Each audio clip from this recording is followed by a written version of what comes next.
વાત કરીએ તો ભરૂચ અંકલેશ્વર કેમિસ્ટ કેમિકલ કંપનીમાં ભીષણ આગ લાગવાના કારણે દોડધામ મચી જવા પામી હતી।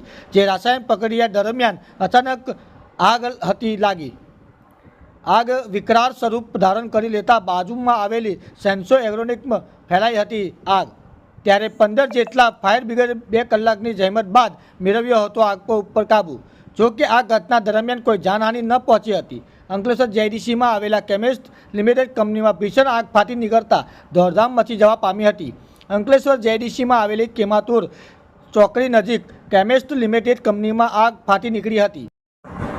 જોતામાં આગે વિકરાળ સ્વરૂપ ધારણ કરી લેતા ધુમાડાના ગોટે ગોટા દૂર સુધી નજરે પડ્યા હતા। આગે વિકરાળ સ્વરૂપ ધારણ કરી લેતા દોડધામ મચી જવા પામી હતી। ત્યારે બનાવની જાણ અંકલેશ્વર ડીપીએમસી ફાયર ફાઇટરો થતાં ઘટના સ્થળે દોડી આવ્યા હતા।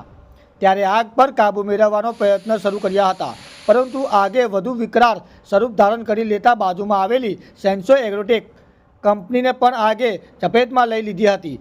જેના કારણે પરિસ્થિતિ વધુ વિકટ બનતા અંકલેશ્વર નગરપાલિકા સહિત પાનોલી જેડીસી મળી કુલ 15 જેટલા ફાયર ફાઇટરો ભેગા મળી 2 કલાક ભારે જહેમત બાદ આગ પર કાબૂ મેળવ્યો હતો। આગની ઘટના સદનસીબે જેડીસી પોલીસ જાણ થતાં પોલીસ કાફલો ઘટના સ્થળે દોડી આવ્યો હતો।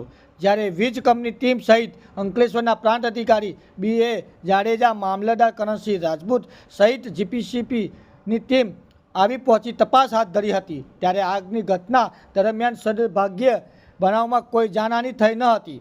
બ્યુરો રિપોર્ટ વિજય પરમાર, હર હંમેશ સત્યની સાથે।